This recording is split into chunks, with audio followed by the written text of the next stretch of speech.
Good soldiers follow orders. The nightmares, the visions, the simulations, they're all over. You don't believe me! Oh, welcome back to the Frame Rate Podcast. I have no depth perception with this helmet on. Oh. It's no wonder both sides lost the war. It doesn't help that in that helmet, the visibility is really poor right here. Yeah. I can't see anything. Mine's a little better. I can't see like here. And every time I breathe, it fogs up what little I can see. Yeah. Hit the voiceover.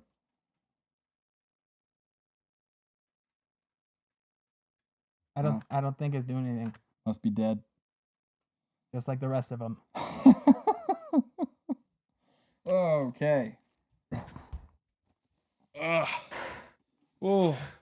Guess what? It was me the whole time. I was there. I am not Tamura Morrison, although I wish I was. Yeah, that would be quite nice.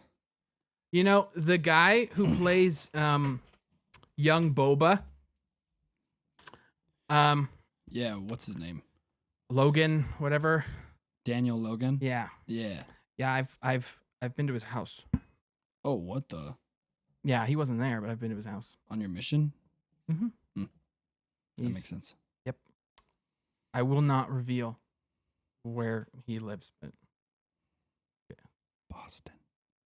No. Not Boston. Not Camino either. They destroyed that place. Yeah. Gone too soon. Put the helmet on and couldn't put the helmet on in remembrance. You're trying. Anyways, welcome back to the Frame Rate Podcast. If for anyone who's listening on audio, you really missed the best part of you could probably hear that it was a little different. Man, these guys' audio quality went back to their first 2 episodes. What happened? We had clone helmets on because I don't know if we've mentioned this before, but I'm a Star Wars nerd. I'm a Star Wars Again, nerd. the people on audio. He just gestured behind him to his bookshelf full of Star Wars trinkets. Yep. I've spent an unholy amount of money on Star Wars in my lifetime. Is it unholy? Yeah. Let's crunch some numbers. So, that helmet, $145. This helmet, I bought it technically for... Technically? Yeah, well, I bought it secondhand. You still bought it, though. Yeah. Well, okay. I bought it for $100. I bought it. I bought it technically for $130. I paid a guy to steal it for me. It's originally resale of $300 and I think $75. So I would not have paid that much money. A steal, as they say. I have a Mandalorian helmet that is 3D printed that I made all myself. I have a droid back there that I made at Droid Depot. Helmet probably cost me like $100. Droid Depot droid cost me $150. Too much. The lightsaber hilt, not this one. That one came from the DI. This one though, that one I waited in line. Paint you a scene. Me and my brother are at Galaxy's Edge. We're about to go. I think it's like Uga's Cantina of Trinkets or something. Something like that.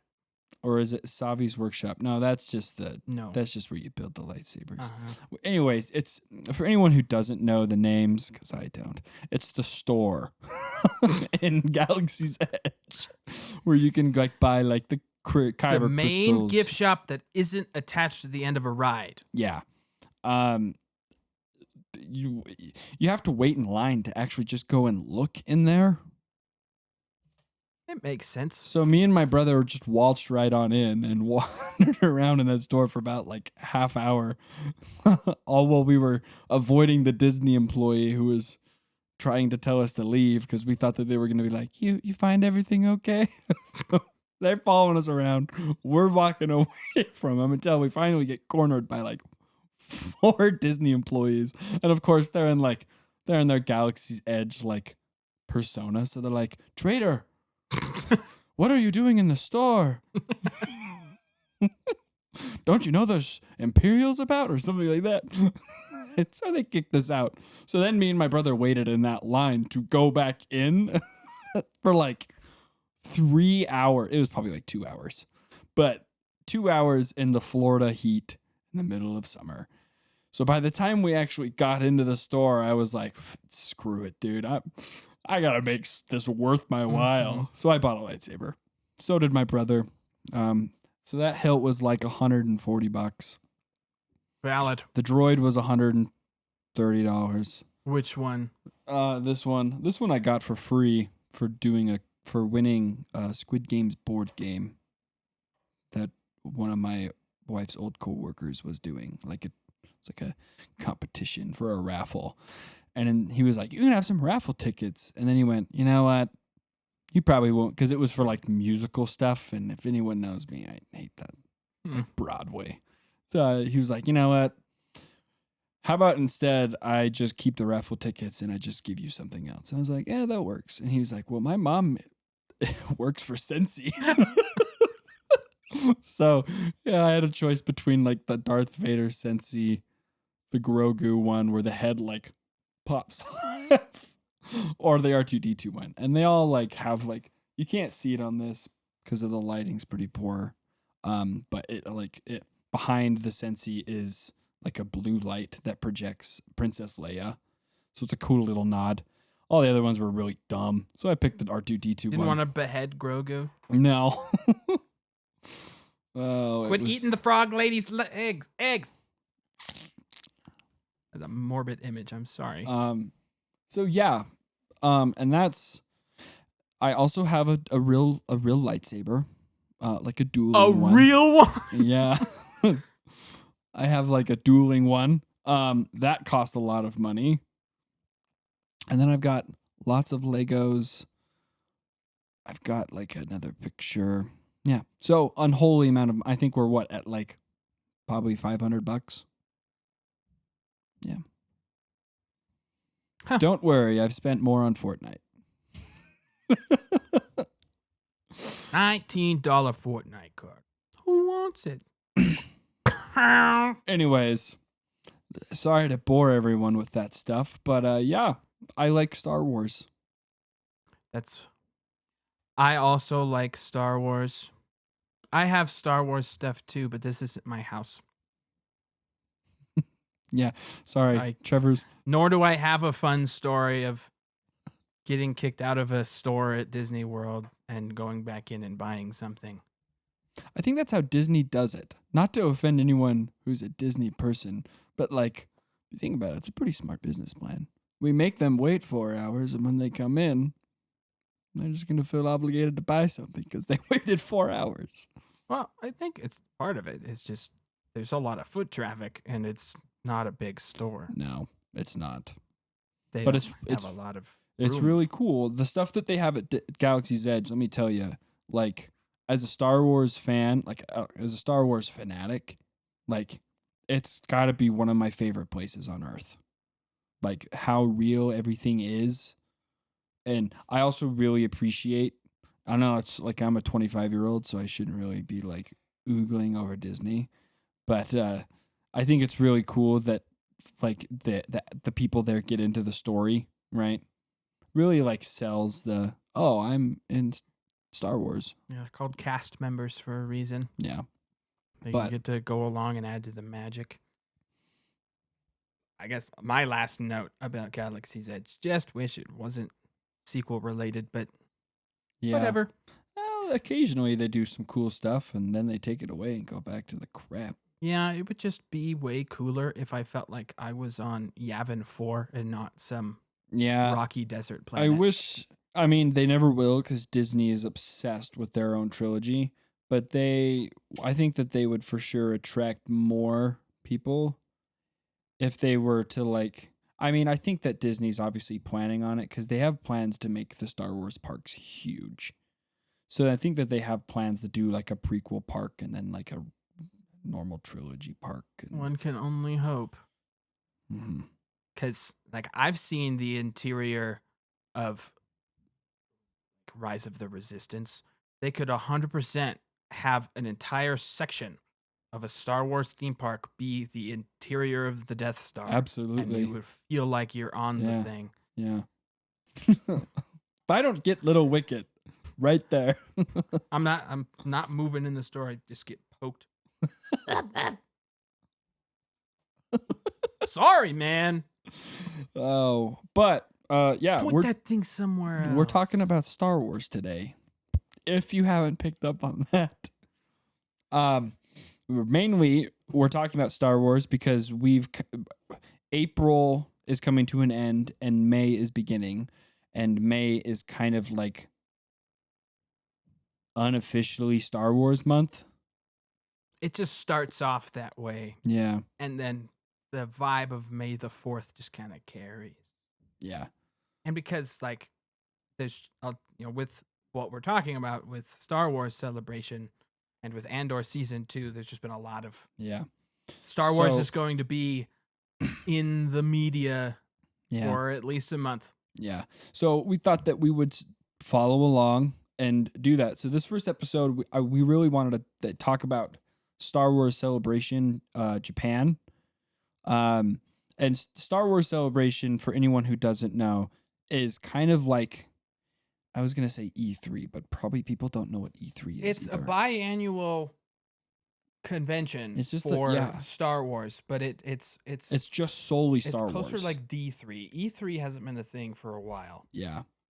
Well, RIP that's E3, by the way. But was the D23 Disney's convention that they hold every year. Star Wars Celebration is biannual. Yeah. So every other year. Yeah. And this year it's big every time, right? Like it originally started out as just like a Star Wars celebration, like a convention. Yeah. But then like Disney bought Star Wars. Well, Disney bought Star Wars, and then they started like seeing a lot of success from their Disney Plus stuff. So then they kind of started transitioning Star Wars Celebration into Star Wars D23 or whatever, right? Yeah, it became a place that they could announce a lot. Yeah. And like, I don't honestly just add to the celebration because like no one loves Star Wars more than Star Wars fans, but they also hate it just as much. Yeah. So everyone that's there is excited as heck, but then and everyone a lot of at home following along is so disappointed, and it's what happens every time. Yeah. And so there was a lot of stuff that happened that was announced this year that a couple of things that we saw coming because we've already kind of known, like Andor Season 2, and like we knew that we were getting a Mandalorian and Grogu movie. There was sorry to cut you off, but no, you're good. Just a lot of the things that were announced in Anaheim 2 years ago at the last Star Wars Celebration just got like updates. Like with The Mandalorian and Grogu, that was announced 2 years ago, but then this year they showed a trailer for it and talked more about it. And I saw the leaked trailer. Let me tell you, I think it looks great. It definitely is. Feels like Mandalorian, at least just from what I could see. Mm-hmm. It like just like the way that shots are framed and the way the action goes.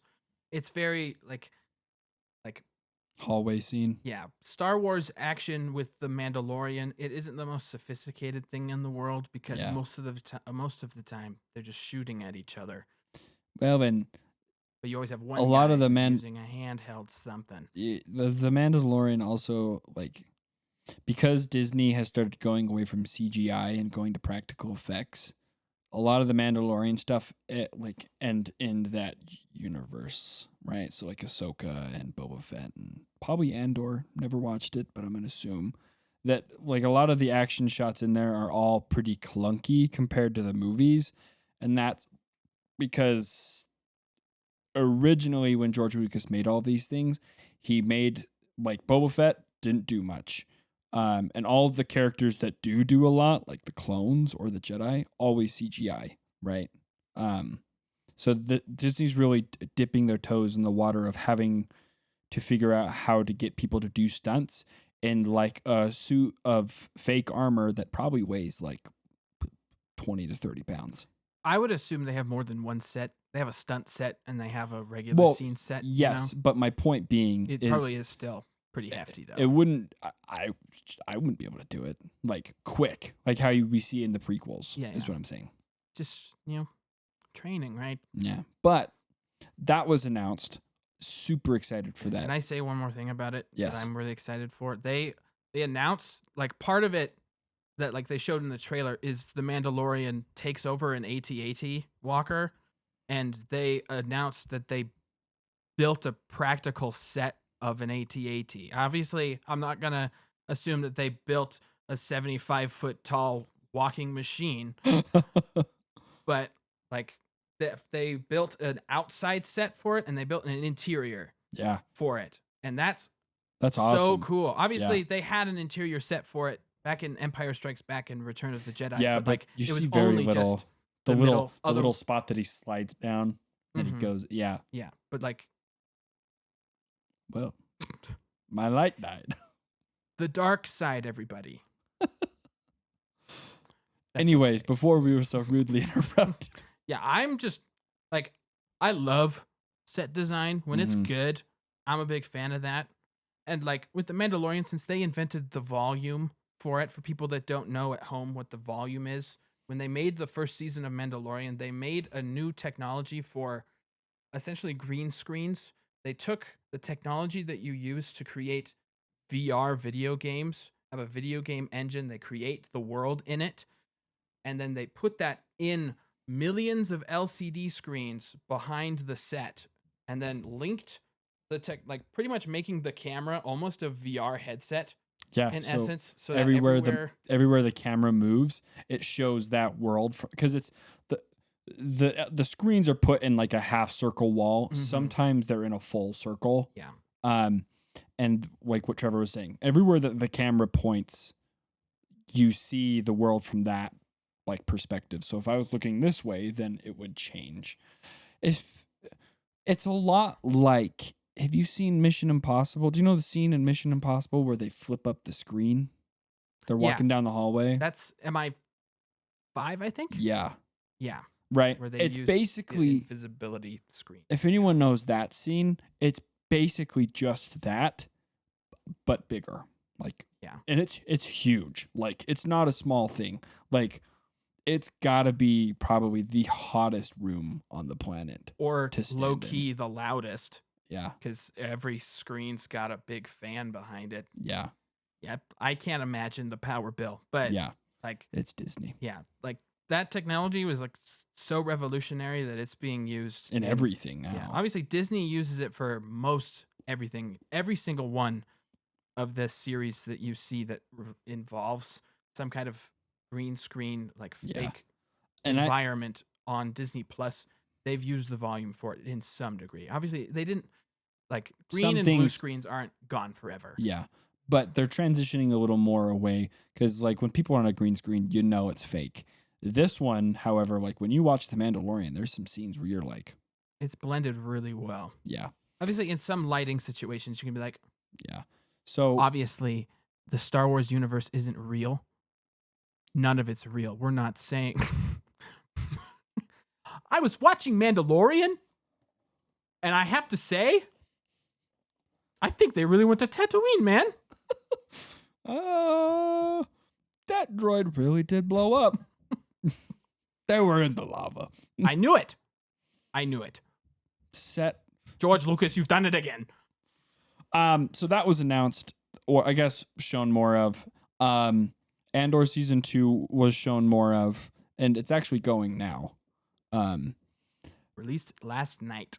And Trevor has been telling me about how great that is. It's already fantastic. I unfortunately don't have a Disney Plus subscription at the moment, so I am on Star Wars withdrawals, hence the reason why I keep buying things. You know what you could do with that money? You're right. But I digress. What else was announced? Oh, they announced my least favorite thing of all time. Not all time? Yes. Your least favorite thing of all time is in the Star Wars universe. Yes, actually. The Last Jedi. So valid. Not my least favorite. My least favorite thing announcement that come from this was a new turn-based video game.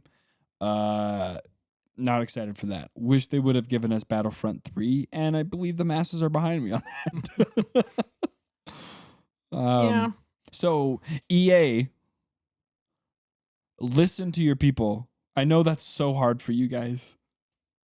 Listen to the people. No one wants Battlefield 1585.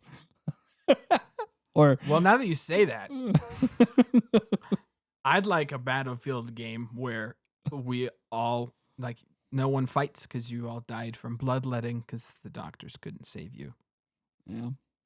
Make Battlefront 3. So that was also announced. Anyway, so I started blasting.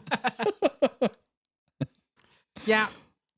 Rather than put your entire IP into Fortnite, your entire IP into your own IP. Yeah. Listen to the fans, you know? Which, speaking of Fortnite, they did announce a lot of stuff because I know that Disney now owns part share in Epic Games. They've got like a whole story thing going on in Fortnite now. Darth Jar Jar. You can play as Darth Jar Jar and previously only canon in a Lego show. Now canon in Fortnite. For any of you old timers, you can go ahead and just skip past this. Double tap on your screen to skip 10 seconds. They're coming out with such cool stuff in Fortnite. And I know that that's a child's game. I still play it. They're coming out with a lot of cool stuff. And they're coming out with, like what you said, storylines. And each part of the month of May, like each week, is going to be a new phase. So I'm actually pretty excited for that. Because I think that Fortnite, that the engine that it uses to operate, has a lot of potential to be like a pretty good, like cartoon-esque video game, like Disney Infinity for Star Wars. I mean, they had Star Wars in Disney Infinity, but yeah, I don't know. Battlefront 3 first, though. Yes, Battlefront 3 first, please. Another thing that was announced is probably the thing that I'm the most excited for. What a spectrum. Yeah, the thing, easily the one project that I'm the most excited for. I am a sucker for anything in the Clone Wars animation. The Clone Wars animation, Dave Filoni again. Dave Filoni can have my children. I love Dave Filoni. He is reviving Star Wars away from whoever's hands in Disney it was before. Kathleen Kennedy. Yeah. Fire. I don't know. Yeah. Unfortunately, she was. Anyway, tell me more about Dave Filoni, please. Yes. So his brainchild obviously is Star Wars: The Clone Wars. We've been seeing a little bit of this lately. In they've come out with like the Tales and the Jedi and Tales of the Empire. Mm-hmm. And then this new one is coming out is Tales of the Underworld. But they're releasing a show about Darth Maul. And Sam Witwer is coming back to voice. They are connected. Yeah. Sam Witwer is Maul. And I also... Even he's more Star Killer because it's literally his face. I was going to say, I really like Sam Witwer. Appreciation post for Sam Witwer because he was easily one of the more hated characters in Star Wars when The Force Unleashed came out. People did not like that character. Just overpowered. He's just yeah, which makes sense for a video game, right? But people didn't like that character, and they were like, Darth Vader doesn't have an apprentice, blah, blah, blah, blah, blah, whiny, whiny, whiny, you know? No one hates Star Wars more than Star Wars Right. fans. And so he had, I mean, obviously he loves Star Wars, but in my mind, like, you have no reason to come back, right? You tried your best to do a Star Wars project. People hated you. Why would you ever come back, right? It took Hayden Christensen like 20 years to make it back. Bro made a farm. Right? He had to leave the haters behind so bad he turned. And easily Star Wars ruined his career so much at the time that he left like acting Hollywood entirely. Poor guy. Sam Witwer had no reason to come back, but he did. And he took it, like him and Dave Filoni took a chance by bringing him in as Maul on the Clone Wars show. And let me tell you, dude, that guy killed it. Like, yeah, he's incredible. He is. His vocal range and voice acting, like, phenomenal. Yeah. Because he does a lot of other. He's mostly known for Darth Maul. I don't know him off the top of my head. Please admonish me. He does do other voice acting for Star Wars, right? Yeah, a lot of like typically what you see when, especially with like Lucasfilm animation, is like they'll have their cast, but like they'll like voice actors are extremely talented individuals. Yeah.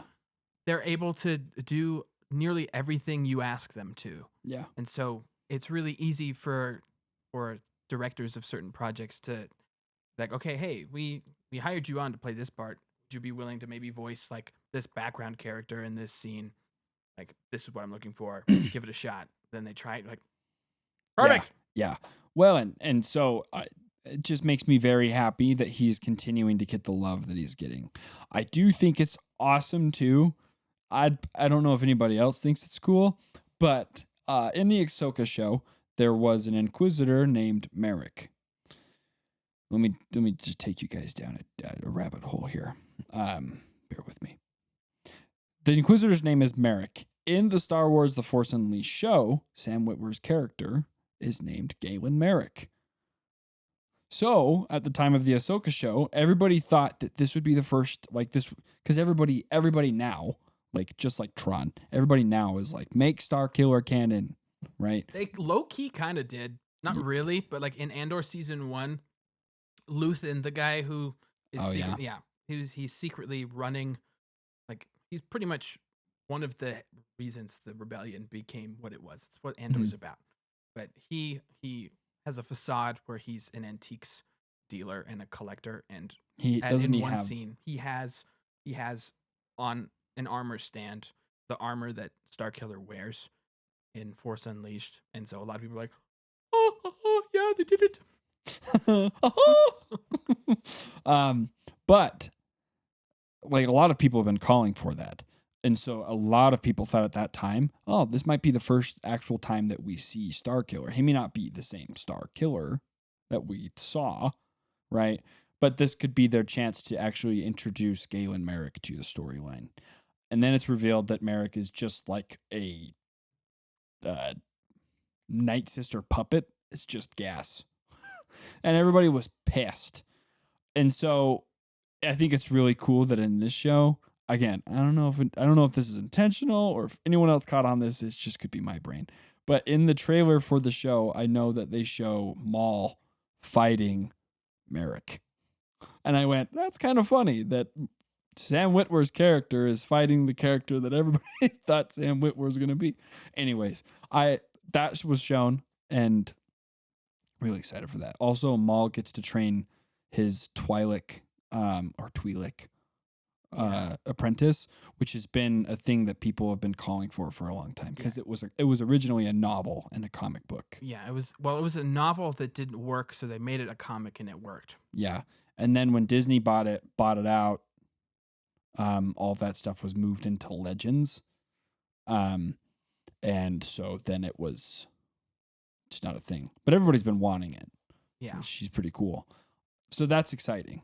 I'm excited for that. Again, it's in the Clone Wars. It's in Lucasfilm Animation, and I just love Lucasfilm Animation. And watching it progressively get like better over the years, Yeah, I wonder how long. Like, I don't know if they announced if this was just like a one-time standalone series thing, or like if it could turn into a multi-season thing. I would assume it'd be similar to Bad Batch, Mm-hmm. like max 3 seasons, because Yeah. I don't know how much story you could like Well, fully tell. right. It's got a very short timeline too. And I think in Yeah, the Star Wars universe, it takes place during like the 2 to 3 year span. How long is it from A New Hope? I think A New Hope is 18 BBY. between what Revenge of the Sith and Yeah, The New I think Hope, it's only like 19 years. Yeah, Luke's 19. yeah. It's not Yeah. very long, and there's not a whole lot that really goes on. And he has to go to his Rebels stuff. Right, and So- Rebels takes place like I think it's 5 to 6 years before A New Hope. Which makes Leia's inclusion even weirder. Isn't she like 14? Yeah. Yeah. It's really weird. Anyways, Whatever. but I'm excited for that. Sorry I've gone on that rant. I just have to pay tribute. I have to give credit where it's due, because they had this awesome moment where they not only thanked like Dave Filoni, but they thanked then they paid tribute to the 20 years or so 20 years of Lucasfilm animation. And they have this really cool poster where they show all of the characters that have ever been made. Oh, look at that. Chills. Thought it was really awesome. Obviously, not like literally all of them. That'd be a Right. lot, But all of the key characters. all the ones you could recognize. And people that people loved or hated. So Lucasfilm Animation continues to have my heart when it comes to Star Wars. I love that stuff. They're honestly like the one branch of Lucasfilm that still kind of has the heart of George Lucas as a part of it. Obviously, he's not involved anymore, but like it's one of the few passion projects that he got to start, is doing all that. Yeah, and I think that's why I like Dave Filoni so much, is that he was like George Lucas's protege. George Lucas took Dave Filoni under his arm, and he's like, if you're gonna do this, you're gonna do this right. And George Lucas watched the Avatar: The Last Airbender, was like, wow, who made this? Oh, so I really enjoy that, and I think Star Wars fans feel I think something. that I think that the success of the Bad Batch is what's leading to more and more, because the Bad Batch came out and people kind of they released the final season of the Clone Wars, and the Bad Batch came out, and everyone was like, "Oh, this is gonna be like our final goodbye to this era of Star Wars," and in turn, this animation style of Star Wars. And then Bad Batch did so well that then Lucasfilm, I think, was like, "Oh, we probably shouldn't." But we shouldn't kill this thing in the past like we've done with everything else. Anyways, so it's nice to see these other little bits and pieces come out, like the Tales. Really enjoyed those, and then this, and obviously Bad Batch. But anyway, I digress. I can go on all day about this stuff, but Maybe you'll have your chance. Maybe.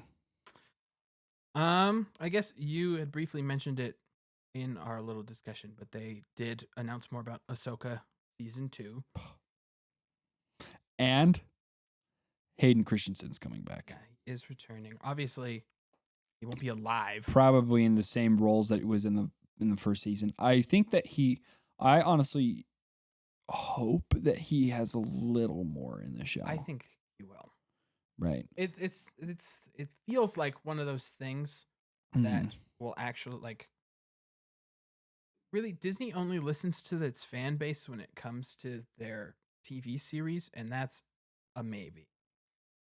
But people calling for Hayden Christensen to come back, comes back in Obi-Wan Kenobi and in Ahsoka season 1. Everyone is going crazy, getting the love he's deserved for several decades at this point. And now he'll be coming back, probably once again, a dream kind of thing. He was a Force ghost at the conclusion of season 1. I would expect him to stay that way. Yeah. Train somehow. Yeah. And I really, I love Hayden Christensen is probably one of my favorite actors ever because he plays my favorite character in movies ever. I love Anakin. I mean, despite all of the quirkiness that he went through with George Lucas, I love Anakin. And as a kid, you were dressed up as Tron. I have probably the single greatest costume ever made by my mother. So good that it could easily have been used for like film adaptation. I could have been a youngling for real. Yeah. I could have got chopped down by No, it was so good. And Mama Tina, props. Like, your costume skills were unmatched as a kid. But this Anakin Skywalker one, amazing. He's my favorite character. So it makes me very, very, very happy that he has recognized and gotten a lot of love from the fandom and has decided to step back into that role. Because again, Star Wars arguably killed his career in Hollywood. So it's nice to see that he's getting the love and recognition that he deserved, and continues to deserve for that part, and is now coming back to Lucasfilm and doing things with Lucasfilm. Yeah. I love seeing him. I'm there for any project that they decide to insert him in. Love it. Yeah. And Ahsoka season 2 I'm excited for because again, it's just like Anakin season 0.5. Yeah. And they announced who they were recasting for Baylan Skoll as Ray Stevenson passed away. Rory McCann, Scottish actor, burly dude. He'll do a good job. Yeah. Yeah. Yeah. I'm excited for that one too. He was a good character. Really unfortunate. And I'm glad that they're continuing Ray Stevenson's character storyline and in this way. Yeah. Good on Disney for that. Obviously, sometimes it's really hard to decide if recasting a character is a good idea in some respects, like with Chadwick Boseman and Black Panther. It was a good decision not to recast him. Yeah. It's just the way they went about working around that was tough. Yeah. But Star Wars fans were calling for it because they liked that character so much. And a lot of people were like, do Ray Stevens justice and continue his character. Right. Yeah. And so it's nice to see that. And it was kind of cool to hear Dave Filoni's thoughts on that. But let's see. They announced a Ryan Gosling movie. Well, they announced a Star Wars movie. You're right. Directed by Sean Levy, starring Ryan Gosling, entitled Star Wars Starfighter. What could be really funny that I could see Sean Levy doing, because bro is funny. It's called Starfighter. It has nothing to do with spaceships. He's probably someone who he's a fighter among the stars. I would say he's a guy who does janitorial work in the Starfighter wing, and he's like, man, if only I could fly. One day I'll be a pilot. Opening pan, it's the Star Wars fade in after the scroll, and it's and that's why I wish that I could be a starfighter. That's not me. That's me. Yeah. Anyways. Yeah. Though, I'm excited for the movie. Mm-hmm. The only thing I'm kind of worried about is that the sequels. Well, it takes place 5 years afterward. Honestly, somehow Palpatine returned. Having stories take place after the Empire falls is fine, and having stories that take place after the First Order falls is fine too. Mm-hmm. It's it's a matter of how you go about that, because that means you're writing entirely new lore. You're not including your new lore into the already established lore. You're kind of just the already established lore up to this point is the past. We are deciding the future, and you're letting Sean Levy do it.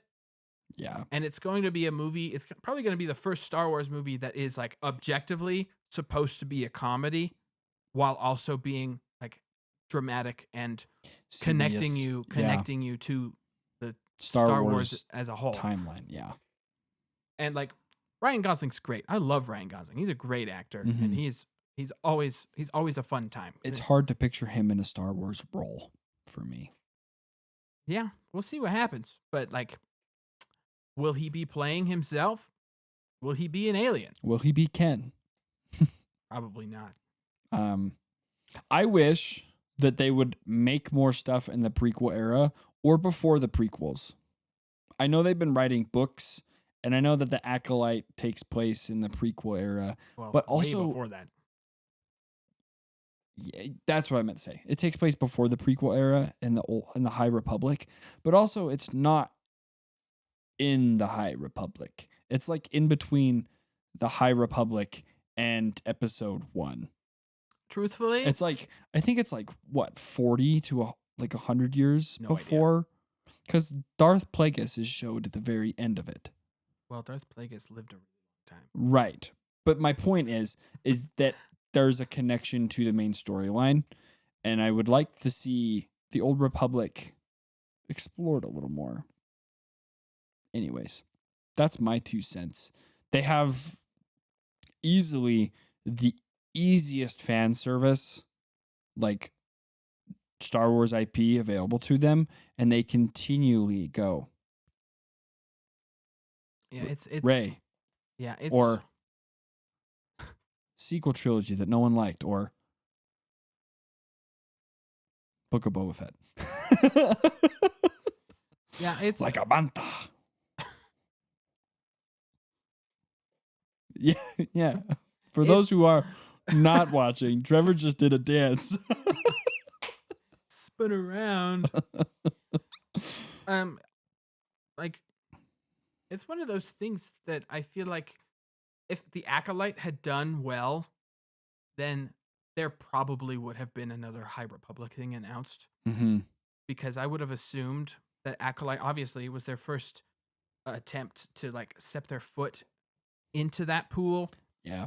And because they didn't get a good reaction from the fan base on how they did it, Mm-hmm. they're probably going to be really hesitant to do it in any way. Yeah. Because, like, from my understanding, I haven't read any of them, but the Legends books about the High Republic are praised. Mm-hmm. People like them and Yeah. enjoy I've them. read a couple of them. They're great. It's just like, how do you translate that into film properly? And, like, you have the old video games with the Old Republic, Yeah. and like those are all beloved and high praise, and It's like a Disney high risk, might- high reward yeah, kind of thing. They might feel like that is satisfying enough because Disney's definitely all about progress forward.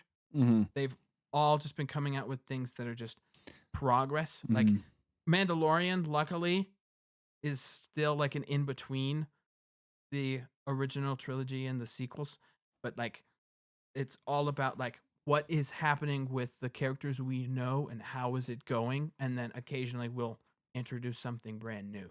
Mm-hmm. But it's forward. We're going Yeah. forward, which like I think they're trying to connect the timelines. yeah, but like it makes you wonder like what is the Star Wars universe going to look like in like 30 years? Are we going to be like, is the original trilogy going to be beloved, but like that era of time completely forgotten? We're already established, like new trilogies out.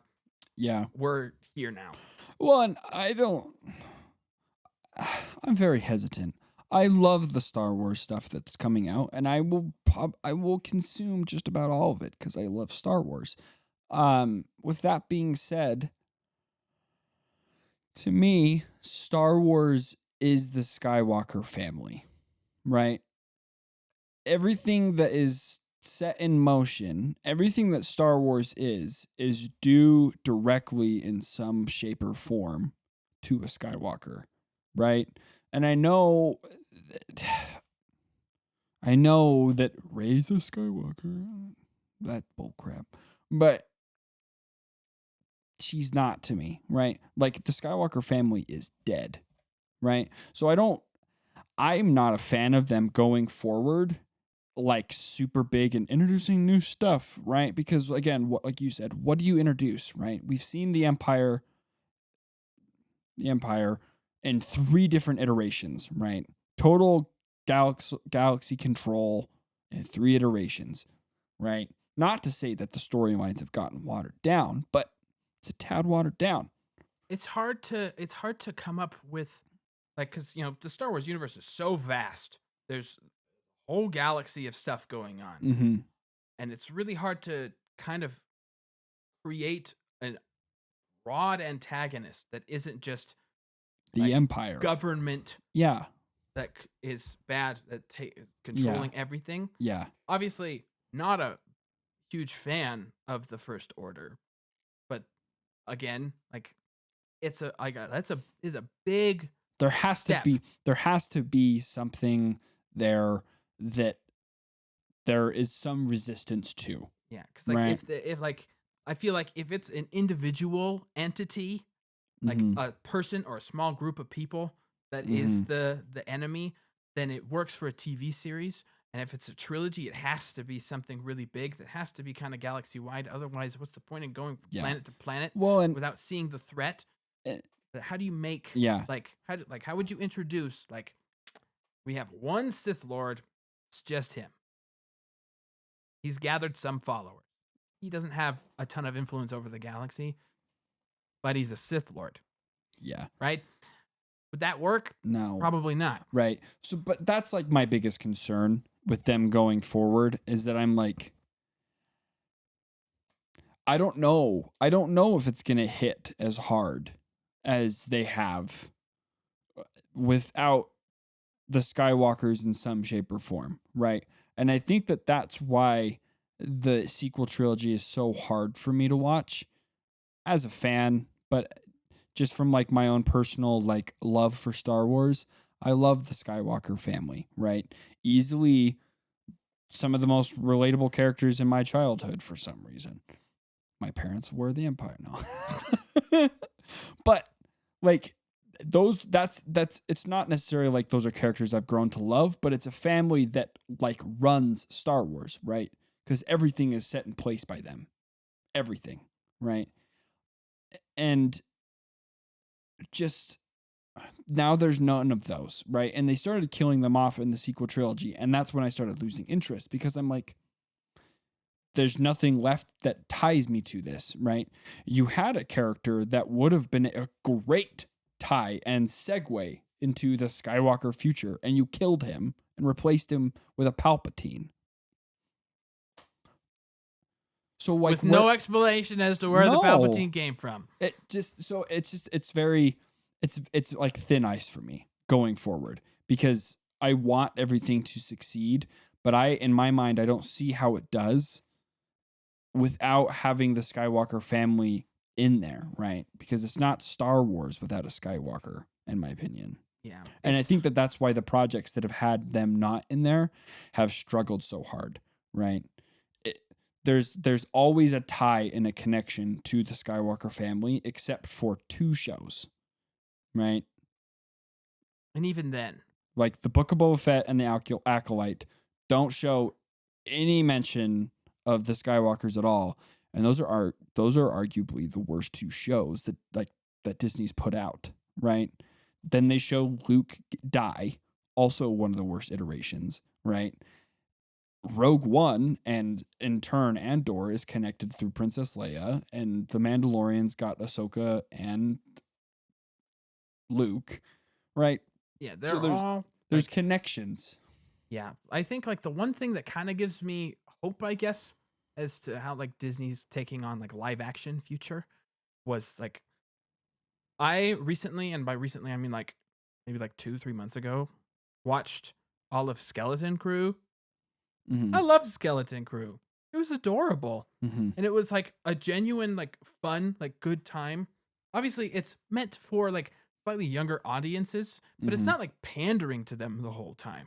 Mm-hmm. You still are feeling genuine connection with all of these kids and like feel sorry if you haven't watched it, the spoilers, like the betrayal when Jude Law turns on the kids for his own personal gain, but like the whole time obviously it's a separate, there's no mention of Skywalkers because the whole thing is that the kids live on a planet that is isolated from the rest of the galaxy. Like literally they do not know anything outside of their own home. Yeah. so there's no connection to Skywalker, but like it was still good. Like good. Like it's a new story Yeah. that worked. Well, and I guess Andor is connected through Rogue One, but again, I haven't There's watched no Andor. direct mention of Yeah. like the Skywalkers or Jedi of any kind. There's like, you know, the fall of the Republic and like the rise of the Empire, but it's not like they talk about how the Jedi betrayed the Republic and Yeah. the clones Yeah. killed them or whatever. So that's my final thoughts. That's just where I'm going to leave it. Because obviously, again, I can go on this. And obviously, we'll probably have more episodes where we can go on a little more of these rants. This isn't an episode designed for that. This is just me saying, movie-wise, I'm hesitant. And that's kind of why I wish that they would make more in the eras that I grew up on. Because those are stuff that I can get behind. And I can be like, yeah, I like that, right? The clones. Awesome storylines to Disney? explore. If anyone connected to Lucasfilm or Disney's Star Wars section is listening in any way, me personally, make something Dooku related. Mm-hmm. Make like, don't make it like a Tales of something. Like obviously you can't do live action. Christopher Lee's been dead for a while now. They could do But it like in the Clone Wars animation, though. Like Maul. make a Dooku show. Or a General Grievous I would love show. to see an Obi-Wan show before he gets Anakin. Right? Him and Qui-Gon together. Yeah, because there's a lot of stuff that's mentioned in Clone Wars, like Satine, right? There's a lot of stuff in there that is explorable, right? So It's obviously it's hard. It's hard to make something when you already know how it ends. yeah, You can't fully get the closure you want because you already know how Dooku's story ends, how Obi-Wan's story ends, no, but they how could Qui-Gon's help you. story ends. It could help you relate to it, right? Really Like, develops it. It's why like Clone Wars was made, right? Like you already know what happens to Anakin. but it and makes you, everyone, but it makes you like, love Anakin and makes Anakin's connects betrayal everything hit so much harder. I think that's why I think a Dooku show would be great, right? Because we know that Dooku dies, but we also in the Tales we see the rise and like the slow turn of Dooku. Yeah, we know So- that he like genuinely thinks that like the separatist regime and the separatist agenda and what like obviously as an apprentice to Darth Sidious, like having the Sith control, but like he was the leader of the separatists. Mhm. He was their Well, chancellor. and it'd be cool to see him dive into a little more of why he doesn't necessarily think that, like, from my point of view, the Jedi are evil. right. He's not necessarily an evil person when he starts out, right? He does it all for good intentions. So so that was stuff that was announced. There's obviously me and Trevor could go on for days about stuff we want. I guess last announcement was that the next Star Wars celebration takes place in Los Angeles in 2027 to celebrate the 50th anniversary of Star Wars. Yeah. And Might try to go to that. yeah, Not hard to get there. I will probably convince my wife. Here's Star Wars money. Yeah, I need to. It's 2 years. We've got lots of time to plan. But Yeah. We're really excited for the month of May. Tristan, more probably. This stuff is like Tristan excited. Tristan look forward to Star Wars May. Since we started this podcast, this has been something that has like been storing inside of me, and I'm like about to explode because I love talking about Star Wars, and I think it's fun. And I love talking to Star Wars to people who have no idea what I'm talking about, right? So and now I have Trevor, who is a great talking medium because Trevor gives back. Trevor knows what I'm talking about. I don't have to talk to my helmet all the time. Hey. The sequel sucked. Yes, they did, Tristan. Yes, they did. But Talking to the man in the mirror. That's all I have to say. Where can they find us, Trevor? TikTok at frameratepodcast. Instagram at frame_ratepod. Spotify, Frame Rate Podcast. Apple Podcast, Frame Rate Podcast. iHeartRadio, Frame Rate Podcast. Amazon Music, Frame Rate Podcast. YouTube, Frame Rate Podcast. Did I miss anything?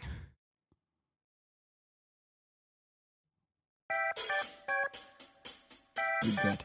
Okay, phew.